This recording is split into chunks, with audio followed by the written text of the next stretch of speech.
Ji, probability of ए तो मैं explain कर रहा था कि वो 0 से बड़ी और 1 से लेस देन और इक्वल टू होगी। ठीक है,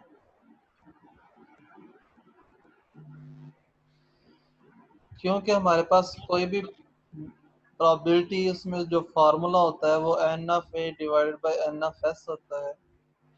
तो एन ऑफ ए कभी भी नेगेटिव नहीं हो सकता, कोई एक नंबर होगा जो या तो 0 होगा या 1 या 0 से कोई बड़ा ऐसा डिजिट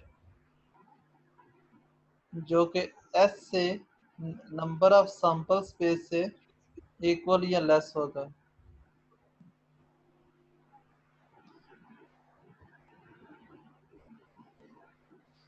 मैंने ये स्लाइड्स यूट्यूब पे भी अपलोड करनी है और आप लोगों के टीचर्स, एचओडी वगैरह ये सब कुछ देखेंगे इंशाल्लाह।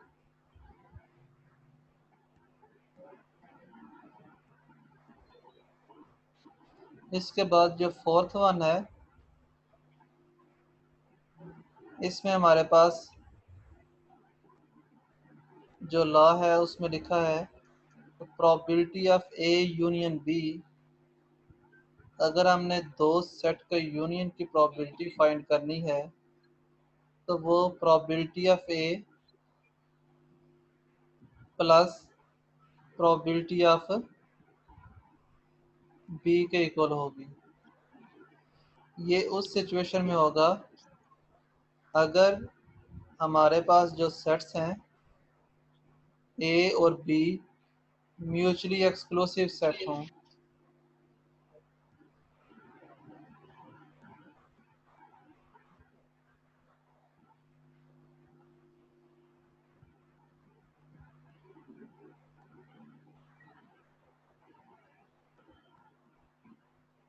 ठीक है, अगर ए और बी म्यूचुअली एक्सक्लूसिव सेट्स हैं, इनमें कुछ भी कॉमन नहीं है,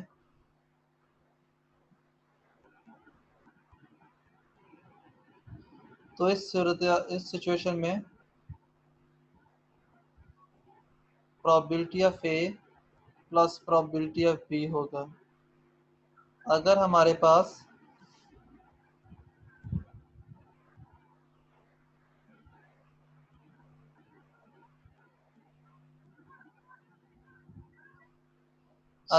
पास जो एलिमेंट्स हैं, जो सेट्स हैं ए और बी, ये नॉट म्यूचुअली एक्सक्लूसिव हैं, इनमें कुछ कॉमन पार्ट आ रहा है, तो इस सिचुएशन में हम उस कॉमन पार्ट को माइनस करेंगे। Probability of A plus probability of B minus probability of A intersection B. जो कॉमन पार्ट है उसको हम माइनस कर देंगे। ये हमारे पास फिफ्थ लॉ है। सिक्स्थ नंबर पर हमारे पास जो लॉ है उसमें है probability of A plus probability of A complement is equal to 1। आप लोगों को पता होगा ए कम्प्लीमेंट किसे कहते हैं, क्योंकि आप लोगों ने सेट थ्योरी ऑलरेडी पढ़ी हुई है। अगर इनमें किसी चीज़ में कोई मसला आ रहा है, कोई प्रॉब्लम है, कुछ समझना है आपने, तो आप पूछ सकते हो।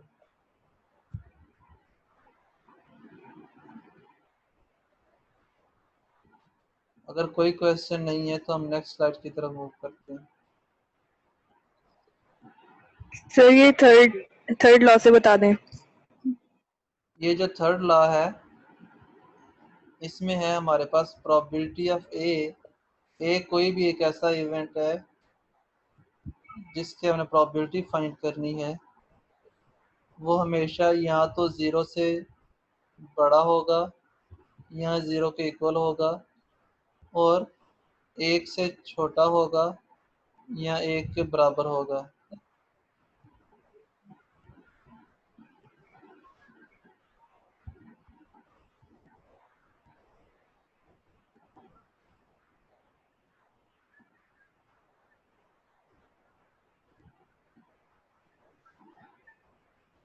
ठीक है। एक से 0 से छोटा इसलिए नहीं हो सकता क्योंकि एन ऑफ ए हमने पढ़ा था और नंबर ऑफ एलिमेंट्स कभी भी नेगेटिव में नहीं हो सकता है, इसलिए एन ऑफ ए या तो 0 होगा या 0 से बड़ा होगा। ठीक है।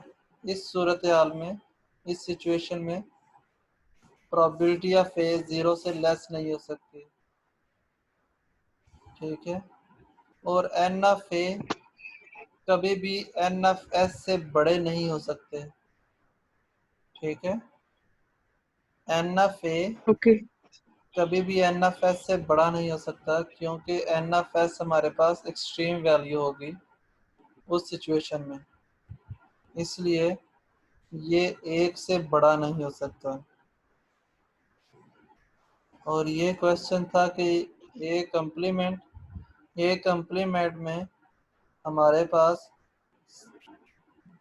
ऐसे एलिमेंट्स होते हैं जो ए में मौजूद ना हो लेकिन सैंपल स्पेस में मौजूद हों।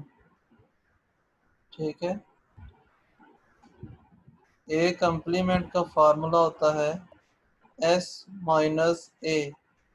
एस के वो एलिमेंट्स, सैंपल स्पेस के वो एलिमेंट्स जो इवेंट स्पेस में मौजूद ना हो वो सैंपल स्पेस में आ जाते हैं, और इन दोनों को अगर हम प्लस करें, probability of A plus probability of A complement, तो ये हमारे पास है 1 के इक्वल होगा। क्लियर हो गया सबको? अगर किसी को कोई प्रॉब्लम है इनमें तो वो पूछ सकता है।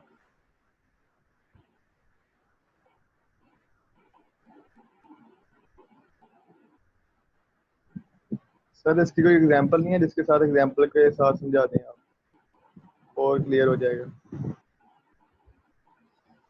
जो हमने नेक्स्ट टॉपिक करना है जिसमें हमारे पास कार्ड्स हैं, उनमें इनका काफ़ी इस्तेमाल होगा, तो आप उसमें इनको डिटेल से समझ सकते हैं। अभी भी मैंने ये एग्जांपल की मदद से ही आपको बताए हैं। ठीक है। अगर किसी की ओके एग्जांपल सर। आपको चाहिए तो वो मैं आपको बताता हूँ कि मैंने क्या बताया।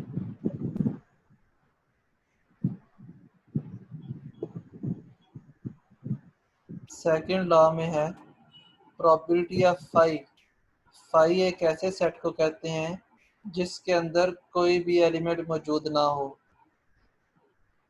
ठीक है।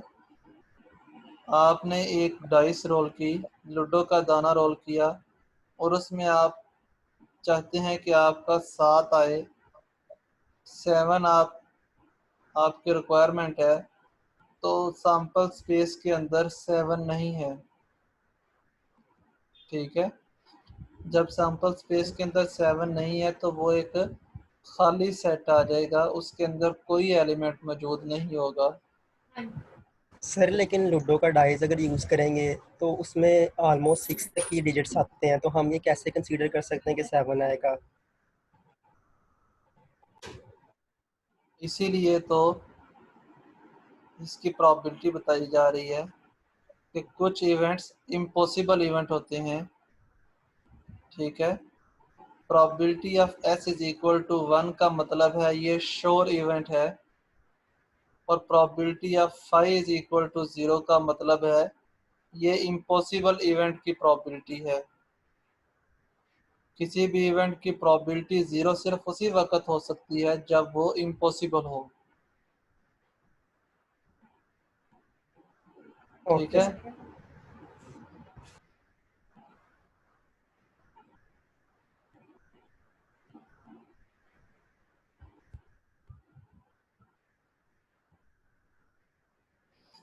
अगर आपके पास जो ए एंड बी हैं, ए और बी का यूनियन, ए और बी कोई आपके पास दो इवेंट्स हैं, अगर तो ये दोनों इवेंट्स आपस में नॉट म्यूचुअली एक्सक्लूसिव हैं, इनमें कोई पार्ट कॉमन आ रहा है, तो इस सिचुएशन में जो कॉमन पार्ट होगा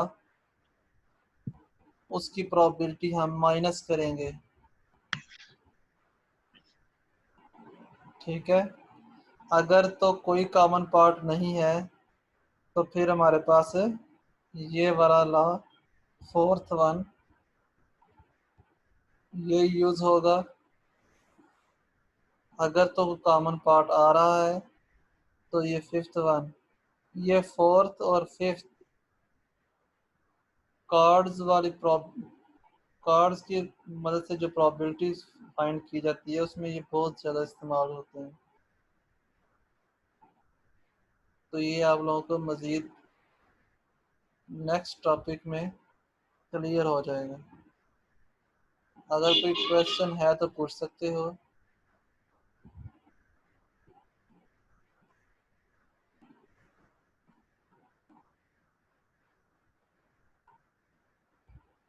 बाकी हम इंशाल्लाह नेक्स्ट क्लास में करेंगे।